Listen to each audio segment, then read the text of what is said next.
이 더러운 국밥집 오늘부로 문 닫으라 했지? 조폭의 고함과 함께 국밥 그릇이 바닥에 쾅 하고 깨졌습니다. 그 순간 구석에서 젓가락 하나가 번개처럼 날아와 조폭의 귀 옆을 스쳐 벽에 박혔어요. 다치기 싫으면 지금 당장 나가라. 구석에서 국밥을 먹고 있던 중년 여성 4명이 천천히 일어났습니다. 과연 이들의 정체는 무엇일까요? 잠깐 구독과 좋아요 먼저 꼭 눌러주시면 큰 복 받으실 거예요. 서울 외곽 구불구불한 골목길 끝자락 세월의 때 묻은 간판 하나가 바람에 삐걱거리고 있었습니다. 옥분이 국밥 마이너스 40년째 같은 자리를 묵묵히 지켜온 작은 식당이었죠. 새벽 5시부터 모락모락 피어오르는 하얀 김은 이 골목의 유일한 생명력이었습니다. 하지만 오늘은 평소와 달랐어요. 73세의 이옥분 할머니가 무쇠솥 앞에서 멈춰 서 있었거든요. 깊게 파인 주름살 사이로 흘러내리는 것이 땀방울만이 아니었습니다. 눈물이었어요. 40년 세월의 무게와 함께 스며든 깊은 그리움의 눈물이었죠. 정훈아, 오늘도 엄마가 내가 좋아하던 국밥 끓여놨다. 혼잣말이 국밥집 안에 조용히 퍼졌습니다. 그 순간 문이 열리며 4명의 중년 여성이 들어왔어요. 마치 정해진 의식처럼, 아니 마치 임무를 수행하듯 조용히 각자의 자리로 향했습니다. 어서 와, 우리 단골님들. 오늘은 사고를 밤새 우려서 국물이 기가 막혀.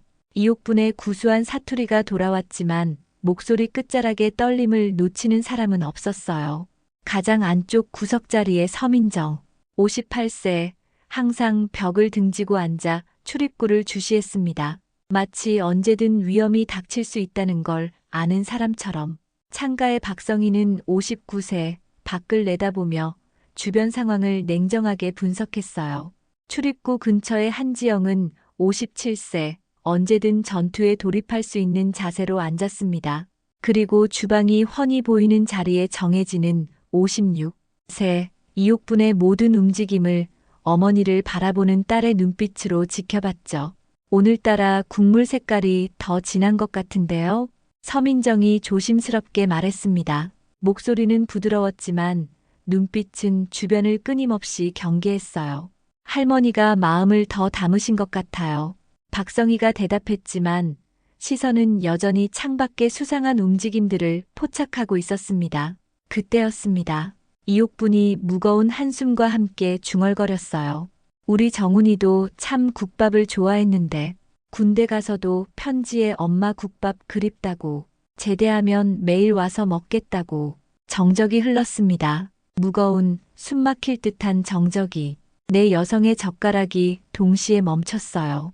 서민정의 어깨가 미세하게 떨렸고 박성희는 국물을 뜨던 숟가락을 공중에 그대로 멈춰 세웠습니다. 한지영은 김치를 집으려던 손을 거두었고 정혜진의 눈가에는 순간 눈물이 글썽였어요. 침묵이 계속됐습니다. 마치 지뢰밭을 걷는 것처럼 조심스럽고 위험한 침묵이었죠. 누구도 입을 열 수 없었어요. 아니, 열어서는 안 되는 비밀이 그 침묵 속에 숨어 있었거든요. 할머니, 정혜진이 조용히 일어나 계산대로 향했습니다. 국밥 하나 더 포장해 주세요. 또 매일 하나씩 더 사가시는데 집에 누가 기다려? 네, 기다리는 사람이 있어요. 거짓말이었습니다. 정혜진의 집에는 아무도 없었어요. 그 포장 국밥은 매일 밤 차가워진 채로 쓰레기통에 버려졌습니다. 다만 이옥분의 하루 매출이라도 조금 더 늘어주길 바라는 마음뿐이었죠. 밖에서는 재개발의 그림자가 점점 짙어지고 있었습니다. 재개발 예정지라는 빨간 현수막들이 바람에 불길하게 펄럭였어요. 하나둘씩 철거되는 집들, 짐을 싸는 이웃들. 이 골목의 온기는 서서히 사라져가고 있었습니다. 그리고 폭풍이 몰려오고 있었어요. 아직 아무도 모르는 폭풍이. 화요일 오후 2시 13분, 국밥집 문이 폭력적으로 열리며 5명의 남자가 들어왔습니다. 평화로운 일상에 갑자기 침입한 야생의 포식자들이었죠. 선두의 남자는 40대 중반, 목 전체를 감싼 용 문신과 칼로, 그은 듯한 흉터가 그의 과거를 적나라하게 보여줬어요. 최상만, 대진파 조직의 행동대장. 이 골목을 지배하려는 악의 화신이었습니다. 이게 그 유명한 할망구 국밥집이구만. 첫 마디부터 독이 흘렀습니다. 국밥집 안의 온도가 급격히 떨어졌어요. 마치 냉동고 문이 열린 것처럼. 손님들이 하나둘 황급히 자리를 떴지만 구석의 네 여성만큼은 미동도 하지 않았어요. 아니, 미동도 하지 않는 게 아니었습니다. 그들은 이미 준비를 마쳤어요. 서민정의 손가락이 젓가락을 전투 그립으로 잡았고 박성희는 주변의 모든 위험 요소를 분석했습니다. 한지영은 최적의 공격 루트를 계산했고 정혜진은 이옥분을 보호할 방법을 구상했어요. 어서 오세요. 뭘 드릴까요? 이옥분의 목소리가 떨렸습니다. 73년을 살아온 할머니의 본능이 위험을 감지하고 있었어요. 국밥 5그릇. 그리고 할머니, 우리랑 아주 중요한 얘기 좀 하자고. 최상만이 가장 넓은 테이블을 강제로 점령했습니다. 마치 정복자가 적의 성을 함락시킨 것처럼 거만하게 앉았어요. 이옥부는 떨리는 손으로 국밥을 준비했습니다. 평생 이런 악마들과 마주칠 일이 없었던 그녀에게는 살아있는 지옥이었어요. 위험의 전조가 시작되었습니다. 할머니, 이 동네 재개발 얘기 들었지? 소문 많이 났던데? 네, 들었습니다. 그럼 이제 정리할 때도 됐잖아. 언제까지 여기서 썩은 물에 마른 밥이나 팔 거야? 독설이 이옥분의 가슴을 찔렀습니다. 40년 정성이 담긴 국밥을 썩은 물이라니. 할머니의 얼굴이 창백해졌어요. 저는 아직 갈 곳이 없다고. 걱정 마. 우리가 친절하게 도와줄 수 있어. 물론 조건이 있지만. 최상만이 천천히 일어났습니다. 거대한 그림자가 이옥분을 완전히 삼켰어요. 한 달에 보호비 100만 원만 내면 우리가 이 허름한 가게 안전하게 지켜줄게. 나쁘지 않은 거래지. 100만 원이요? 이옥분의 목소리에 절망이 묻어났습니다. 하루 매출이 10만 원도 안 되는 국밥집에 100만 원이라니. 그런 큰 돈이 어디 있어요. 제발 좀, 제발이라고. 최상만의 얼굴이 악마처럼 일그러졌습니다. 그리고 그 순간이 왔어요. 쾅! 최상만의 손이 테이블 위에 국밥 그릇을 폭력적으로 휘둘렀습니다. 뜨거운 국물이 화산 폭발처럼 사방으로 튀었어요. 이옥분의 앞치마가 젖었고 깨진 그릇 조각들이 바닥에 흩어졌습니다. 아이고, 이옥분이 뜨거운 국물에 놀라 뒤로 물러났어요. 평생의 정성이 바닥에 엎질러진 모습을 보니 심장이 찢어지는 것 같았습니다. 어이쿠, 미안하다. 손이 미끄러졌네. 이게 다 보호비를 안 내서 생긴 사고야. 최상만의 목소리에는 사탄의 즐거움이 묻어 있었어요. 이옥분이 무릎을 꿇고 깨진 그릇을 줍기 시작했습니다. 73세의 늙은 몸으로 바닥을 기어다니는 모습. 그것은 인간의 존엄성이 짓밟히는 순간이었어요. 그리고 그 순간 의자가 천천히 마치 사형 선고를 내리듯 끌리는 소리가 났습니다. 서민정이 조용히 일어났어요. 이어서 박성희가, 한지영이, 정혜진이 차례로 자리에서 일어났습니다. 4명의 시선이 동시에 최상만을 향했을 때 국밥집 안의 공기가 칼날보다 예리해졌어요. 폭풍의 전야였습니다. 할머니, 제가 도와드릴게요. 정혜진이 이옥분 곁에 무릎을 꿇으며 말했습니다. 그녀의 손놀림을 보세요. 놀랍도록 정확하고 빨랐어요. 깨진 그릇 조각 하나하나를 마치 폭탄을 해체하듯 신중하게 그러나 전문적으로 수거했습니다. 이것은 평범한 아줌마의 솜씨가 아니었어요. 이 아줌마들 뭐야? 주제 파악 못해? 최상만이 거칠게 물었지만 내 여성의 차가운 시선을 받자 등골이 서늘해졌어요. 특히 서민정의 눈빛에서는 얼음보다 차가운 무언가가 번뜩였습니다. 할머니 도와드리는 거예요. 시끄럽게 굴지 마세요. 한지영이 평온하게 말했습니다. 목소리는 고요했지만 그 안에는 번개치기 전의 정적이 담겨 있었어요. 시끄럽게 굴지 말라고. 야, 이게 누구 가게인지 알기나 해? 최상만의 부하 중 하나가 비웃으며 서민정의 어깨를 거칠게 밀쳤습니다. 아줌마, 현실 파악 좀 해. 여기서 썩 꺼져. 서민정의 몸이 살짝 밀렸습니다. 하지만 그녀의 표정은 전혀 변하지 않았어요. 마치 바위가 미풍에 흔들리는 것처럼. 다만 그녀의 손이 테이블 위에 스테인리스 젓가락을 향해 천천히 운명적으로 움직였습니다. 젊은이, 서민정의 목소리였습니다. 조용했지만 그 한마디가 국밥집 전체를 진동시켰어요. 어른한테 함부로 손 떼는 건 예의가 아니야. 이 말이 태풍의 시작이었습니다. 인연이 뭐라고 지금 나한테 예의 타령해? 최상만이 분노로 얼굴을 붉히며 서민정에게 다가섰어요. 하지만 바로 그 순간 박성희가 유령처럼 그의 앞을 막아섰습니다. 할머니가 놀라시잖아요. 조용히 하라니까요. 박성희의 말투는 마치 철없는 아이를 다루는 어머니 같았어요. 그 여유로운 태도가 최상만의 자존심을 산산조각냈습니다. 이 미친년들이 정말로. 최상만이 주먹을 불끈 쥐며 박성희를 밀치려 했어요. 하지만 그의 손목이 박성희의 손에 잡히는 순간 마법 같은 일이 벌어졌습니다. 뚝, 뚝뚝. 최상만의 손목에서 뼈가 어긋나는 소리가 났어요. 그의 얼굴이 고통으로 일그러졌습니다. 어떻게 이런 힘이. 오래 살다 보니 손목 힘이 좋아졌어. 평생 무거운 국솥 들고 살았거든.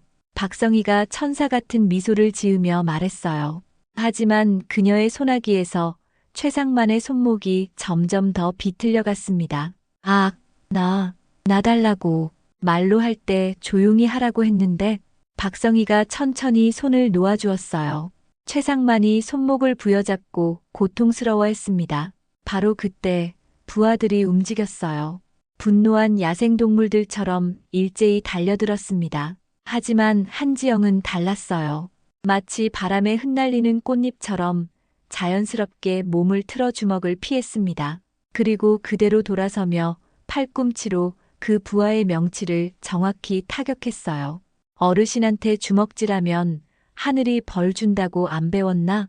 한지영의 목소리는 여전히 평온했지만 바닥에 쓰러진 부하는 숨조차 제대로 쉬지 못했어요.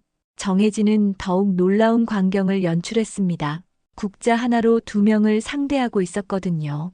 마치 천년된 검선이 건물을 추듯 우아한 움직임으로 그들의 모든 공격을 피하고 반격했습니다. 국자는 원래 국 뜨는 도구인데 이상하게 쓰게 만드네. 정혜진이 안타까운 표정으로 말했어요. 하지만 그 두 부하는 팔이 완전히 마비되어 움직일 수 없었습니다. 마지막 부하가 칼을 들고 서민정에게 달려들었어요. 하지만 서민정의 젓가락이 번개보다 빠르게 움직여 그의 손목 신경을 정확히 찔렀습니다. 스테인리스 젓가락은 나무 젓가락보다 아파. 그것도 모르나? 칼이 바닥에 떨어지며 쨍그랑 소리를 냈어요. 불과 1분도 안 되는 시간. 최상만의 부하 넷이 모두 바닥에 나뒹굴고 있었습니다. 그리고 4명의 중년 여성은 여전히 제자리에 서 있었어요. 숨 하나 흐트러뜨리지 않은 채로. 이것이 바로 지옥의 입구였습니다. 최상만은 악몽을 보고 있는 것 같았어요. 방금 전까지만 해도 평범한 동네 아줌마들로 보였던 이들이 이제는 전혀 다른 존재로 보였습니다. 마치 늑대의 가죽을 벗은 사자들처럼. 당신들, 도대체 뭐야? 어떻게 이런? 궁금해? 서민정이 젓가락을 손가락 사이로 돌리며 물었어요. 그 모습이 마치 살인병기를 가지고 노는 것 같았습니다. 우리는 그냥 국밥 먹으러 온 손님들이야. 하지만 그 말을 믿을 바보는 없었어요. 방금 목격한 실력은 인간의 한계를 뛰어넘는 것이었거든요. 거짓말. 보통 사람이 어떻게 이런 짓을. 보통 사람 맞아. 다만 젊었을 때 좀 특별한 훈련을 받았을 뿐이지. 박성희가 손목을 주물러주며 말했어요. 특별한 훈련? 군 특수부대. 한지영이 간단히 대답했습니다. 특수부대에서 뭘 했길래 이런. 북파공작원이라고 들어봤나? 정혜진이 차가운 미소를 지으며 물었어요. 최상만의 얼굴이 새하얗게 변했습니다. 북파공작원. 그 이름만으로도 전설이었거든요. 적지에 침투해서 불가능한 임무를 수행하는 그림자 같은 존재들. 설마 당신들이 그 전설까지는 아니고. 서민정이 겸손하게 말했어요. 그냥 나라에서 시키는 일을 했을 뿐이야. 그리고 우리의 마지막 임무가 뭔지 아나? 박성희가 물었습니다. 최상만이 고개를 저었어요. 이 국밥집과 할머니를 지키는 거야. 한지영이 단호하게 말했습니다. 우리가 목숨 걸고 지켜야 할 사람이 누군지 아나? 정혜진이 국자를 들어올리며 물었어요. 정훈이가 우리한테 맡긴 마지막 임무거든. 서민정의 말에 최상만의 다리가 후들거렸어요. 만약 또 오면 그땐 젓가락 말고 진짜 무기를 쓸 거야. 박성희가 미소 지었습니다. 하지만 그 미소는 사신의 것이었어요. 진짜 무기, 우리가 북파 공작원 시절에 쓰던 것들 말이야. 한지영이 의미심장하게 말했어요. 상상도 못할 거야. 정혜진이 마지막 경고를 했습니다. 최상만은 부하들을 버리고 혼자서 도망쳤어요. 그의 뒷모습이 문 밖으로 사라지는 순간 국밥집에는 승리의 정적이 찾아왔습니다. 하지만 진짜 이야기는 이제부터였어요. 이옥분이 4명을 바라보며 떨리는 목소리로 물었거든요. 혹시 너희들이 우리 정훈이와 할머니. 정혜진이 눈물을 글썽이며 대답했어요. 저희는 정훈이의 전우입니다. 폭탄이 터졌습니다. 5년 동안 숨겨져 있던 진실의 폭탄이 정말 우리 정훈이와 함께 있었던 거예요? 이옥분의 목소리가 떨렸습니다. 5년 동안 품어왔던 모든 궁금증이 이 한순간에 집중되었어요. 네, 할머니. 정훈이는 우리 팀의 막내였어요. 서민정이 고개를 끄덕이며 말했습니다. 그 아이가 얼마나 할머니 이야기를 자주 했는지 몰라요. 박성희가 눈물을 닦으며 말했어요. 매일매일 할머니 국밥 생각난다고, 꿈에서도 할머니 국밥 냄새가 난다고. 한지영의 목소리가 떨렸습니다. 작전 나갈 때마다 할머니 걱정하고 무사히 돌아가서 효도하겠다고. 정혜진이 흐느끼기 시작했어요. 이옥분의 눈에서 눈물이 강물처럼 흘러내렸습니다. 그럼 그 아이 마지막에 할머니. 정혜진이 이옥분의 손을 잡았어요. 정훈이는 끝까지 영웅이었어요. 그날 우리가 적들에게 포위당했을 때 박성희가 목이 메어 말을 잇지 못했어요. 정훈이가 혼자 남아서 우리를 구해줬어요. 한지영이 대신 말했습니다. 우리더러 먼저 가라고, 자신은 시간을 벌겠다고. 서민정의 목소리가 떨렸어요. 그때 정훈이가 마지막으로 무전기에 대고 한 말이. 정혜진이 흐느끼며 말했습니다. 할머니한테 꼭 전해달라고. 사랑한다고. 그리고 할머니 국밥이 세상에서 제일 맛있었다고. 할머니 걱정하지 말라고. 자신이 할머니를 영원히 지키겠다고. 박성희가 울먹였어요. 그리고 우리더러 부탁했어요. 할머니를 꼭 지켜달라고. 그게 자신의 마지막 소원이라고. 한지영이 마지막 말을 전했습니다. 이옥분은 더 이상 버틸 수 없었어요. 5년 동안 혼자 견뎌온 그리움과 외로움이 한순간에 무너져 내렸습니다. 우리 정훈이, 우리 착한 정훈이. 4명의 여성도 더 이상 감정을 숨기지 않았어요. 5년 동안 죄책감과 그리움으로 마음을 짓누르며 살아온 세월이 한순간에 무너져 내렸습니다. 할머니, 정말 죄송해요. 우리가 정훈이를 지키지 못해서 우리만 살아 돌아왔는데 정말 죄송합니다. 4명이 모두 이옥분 앞에 무릎을 꿇었어요. 하지만 이옥분은 떨리는 손으로 그들을 하나씩 일으켜 세웠습니다. 아니야, 너희들 덕분에 우리 정훈이가 영웅이 된 거야. 이옥분의 말에 4명이 고개를 들었어요. 정훈이가 너희들을 지켰다면 그걸로 충분해. 그게 우리 정훈이가 원했던 거야. 그리고 너희들이 5년 동안 정훈이 약속을 지켜준 거잖아. 이옥분의 눈에서 눈물이 멈추지 않았지만 그 눈빛에는 원망이 아닌 깊은 감사가 담겨 있었어요. 이제 알겠다. 왜 너희들이 매일 여기 왔는지, 왜 그렇게 조용히 국밥을 먹었는지. 할머니, 고마워. 정말 고마워. 우리 정훈이가 이런 좋은 동료들을 뒀구나. 그 순간 밖에서 엔진 소리가 들렸습니다. 하지만 이번에는 최상만이 아니었어요. 더 큰 위험이 다가오고 있었습니다. 저 소리, 트럭 소리네. 서민정이 창밖을 보며 말했어요. 최상만이 더 많은 사람을 데리고 온 것 같아. 박성희가 긴장하며 말했습니다. 이번엔 진짜 전쟁이겠네. 한지영이 각오를 다졌어요. 정훈이가 지키려던 곳인데 우리가 못 지킬 이유는 없지. 정혜진이 국자를 다시 집어들었습니다. 이번엔 아예 쓸어버리겠어. 최상만이 부하 20명을 이끌고 들어왔습니다.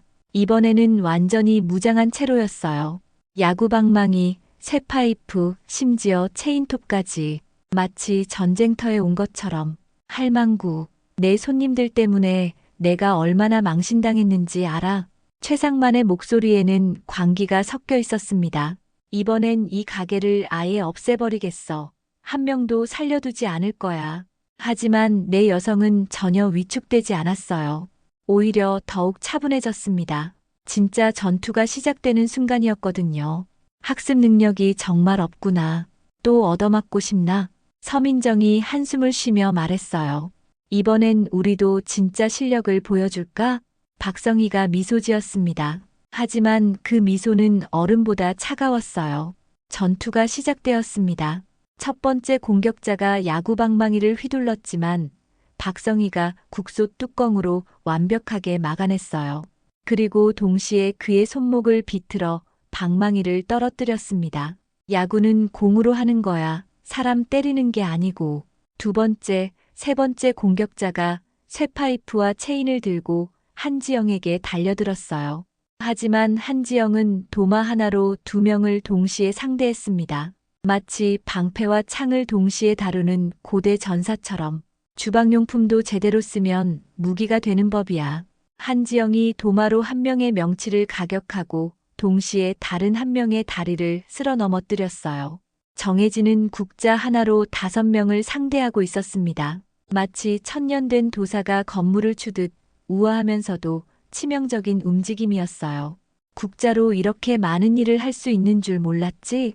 나도 처음 알았어. 정혜진의 국자가 번개처럼 움직여 그들의 손목, 어깨, 다리의 압박점을 정확히 가격했습니다. 하지만 진짜 압권은 서민정이었어요. 젓가락 2개로 8명을 상대하고 있었거든요. 젓가락이 마치 살아있는 뱀처럼 움직여 그들의 모든 공격을 무력화시켰습니다. 젓가락은 밥 먹는 도구지만 때로는 정의를 구현하는 도구이기도 해. 서민정의 젓가락이 마지막 공격자의 손목을 찌르자 그가 들고 있던 칼이 바닥에 떨어졌어요. 불과 5분 만에 20명의 부하들이 모두 바닥에 나뒹굴고 있었습니다. 이번에도 내 여성은 흠집 하나 없었어요. 최상만은 완전히 공포에 질려 있었습니다. 당신들, 도대체 뭐야? 괴물들이야? 괴물? 서민정이 젓가락을 닦으며 물었어요. 우리는 그냥 정훈이 어머니를 지키는 딸들일 뿐이야. 그리고 이제 우리의 진짜 정체를 알려줄게. 박성희가 말했습니다. 우리는 북파공작원 707부대 출신이야. 한지영이 발표했어요. 들어봤나? 707부대. 대한민국 최정예 특수부대. 정혜진이 덧붙였습니다. 최상만의 얼굴이 새하얗게 변했어요. 707부대는 전설 중에 전설이었거든요. 그리고 우리의 마지막 임무는 이 국밥집과 할머니를 지키는 거야. 서민정이 단호하게 말했어요. 정훈이가 목숨 걸고 우리에게 맡긴 신성한 임무거든. 만약 다시 오면?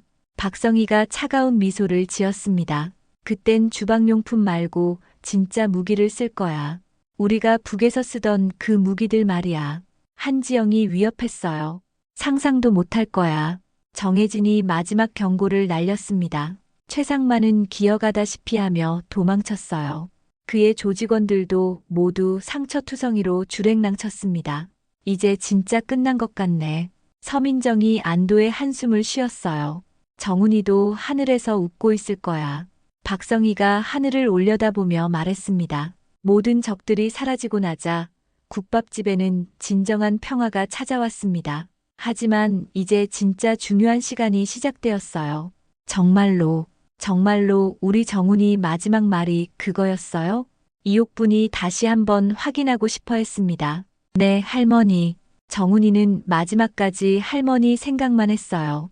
서민정이 확신에 찬 목소리로 말했어요. 적들이 포위망을 좁혀올 때도, 총알이 빗발칠 때도 박성희가 그날의 기억을 되살렸습니다. 정훈이는 우리더러 먼저 탈출하라고 했어요. 자신은 끝까지 막겠다고. 한지영의 목소리가 떨렸어요. 그때 정훈이가 무전기에 대고 외쳤어요. 정혜진이 눈물을 흘리며 말했습니다. 할머니 사랑해요. 할머니 국밥이 세상에서 제일 맛있어요. 걱정하지 마세요. 제가 할머니를 영원히 지킬게요. 이옥분의 가슴이 터질 것 같았어요. 그리고 우리한테 마지막으로 부탁했어요. 서민정이 이어서 말했습니다. 선배님들, 제발 할머니를 지켜주세요. 그게 제 마지막 소원입니다. 그래서 우리가 여기 온 거예요. 5년 동안 매일 박성희가 고백했어요. 정훈이 약속을 지키려고, 정훈이 대신에 할머니를 지키려고. 한지영이 덧붙였습니다. 우리가 정훈이에게 약속했거든요. 할머니를 꼭 지키겠다고. 정혜진이 마지막 말을 했어요. 이옥부는 더 이상 참을 수 없었습니다. 5년 동안 혼자 견뎌온 모든 슬픔과 그리움이 터져나왔어요. 고마워. 정말 고마워. 우리 정훈이가 그런 좋은 사람들과 함께 있었구나. 할머니, 4명이 동시에 이옥분을 안았습니다. 이제 우리는 진짜 가족이에요. 정훈이가 이어준 가족. 할머니가 우리 어머니고 우리는 할머니의 딸들이에요. 정훈이가 우리를 맺어준 인연이니까요. 그때 밖에서 다른 차 소리가 들렸어요. 하지만 이번에는 적이 아니었습니다. 군복을 입은 젊은 장교가 엄숙한 표정으로 국밥집에 들어왔습니다. 그의 손에는 태극기가 그려진 공문서가 들려 있었어요. 이옥분 할머니 댁이 맞습니까? 네. 그런데 누구세요? 이옥분이 불안한 마음으로 물었어요. 국방부 의전실에서 나왔습니다. 전사자 이정훈 하사와 관련해서 국가에서 직접 전해드릴 말씀이 있습니다. 장교의 말에 4명의 여성이 동시에 긴장했어요. 그리고 서민정, 박성희, 한지영, 정혜진 님들도 모두 계시는군요. 어떻게 저희를? 서민정이 놀라서 물었습니다. 최근 국가기밀해제위원회에서 공개한 작전 보고서를 통해 모든 사실을 확인했습니다. 장교가 공문을 펼치며 말했어요. 5년 전 그 극비 특수작전에서 이정훈 하사의 영웅적인 희생과 4분의 탁월한 공로를 국가에서 공식 인정하기로 결정했습니다. 이옥분의 손이 떨렸어요. 우리 정훈이가 뭐라고요? 이정훈 하사에게는 대한민국 최고 훈장인 태극무 공훈장을 추서합니다. 장교가 엄숙하게 발표했어요. 그리고 4분께는 보국 훈장과 함께 국가 유공자 예우를 해드리겠습니다. 4명의 여성이 모두 눈물을 흘렸어요. 그리고 더 중요한 소식이 있습니다. 장교가 계속해서 말했어요. 이곳에 이정훈 하사 기념관을 건립하기로 했습니다. 여기에요? 이옥분이 믿을 수 없다는 표정으로 물었어요. 네. 하사님의 작전 보고서에 이렇게 기록되어 있었습니다. 나의 고향은 할머니의 국밥집이다. 그곳이 나의 마음의 고향이다. 장교의 말에 모든 사람이 울음을 터뜨렸어요. 그리고 이 일대 재개발 계획에서 이 국밥집은 영구 보존됩니다. 국가지정 문화재로 등록되거든요. 정말인가요? 네. 대통령님께서 직접 지시하셨습니다. 그때 국밥집 밖에서 환호성이 들렸어요. 동네 사람들이 소식을 듣고 몰려온 거였습니다. 옥분이 할머니, 대박이에요. 정훈이가 국가 영웅이 됐다면서요? 우리도 축하 국밥 먹으러 왔어요. 할머니 국밥이 이제 역사가 되는 거네요. 순식간에 국밥집이 축제 분위기로 바뀌었어요. 5년 만에 처음으로 이렇게 많은 손님이 몰린 거였습니다. 이옥분은 감격의 눈물을 닦으며 부엌으로 향했어요. 국밥 많이 끓여야겠네.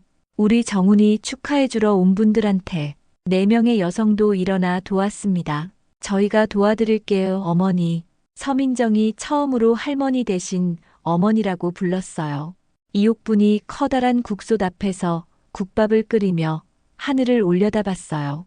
정훈아, 봤지? 엄마가 이제 정말 많은 사람들한테 국밥 끓여줄 수 있게 됐어. 내가 그토록 자랑스러워했던 엄마 국밥을 국솥에서 뜨거운 김이 천국까지 닿을 듯 높이 피어올랐어요. 그 하얀 김 속에서 정훈이의 환한 미소가 보이는 것 같았습니다. 우리의 마지막 임무 완료. 서민정이 자랑스럽게 말했어요. 드디어 정훈이 마음을 지켜냈어. 박성희가 기뻐했습니다. 할머니의 웃음도 되찾아드렸고 한지영이 뿌듯해했어요. 이제 정훈이도 진짜 안심할 거야.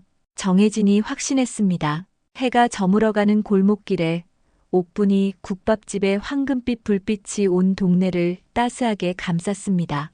5년 동안 홀로 견뎌온 그리움이 이제는 온 나라가 함께하는 자랑스러운 기억으로 바뀌었어요. 그리고 구석자리에는 여전히 4명의 여성이 앉아 있었습니다. 이제는 비밀도 죄책감도 그리움도 없이 그저 정훈이가 사랑했던 어머니와 정훈이가 그리워했던 국밥을 함께 나누며 진정한 가족이 되어서요. 오늘 사연이 마음에 들었다면 구독, 좋아요, 댓글 부탁드립니다. 우리 동네 만담꾼이었습니다. 감사합니다.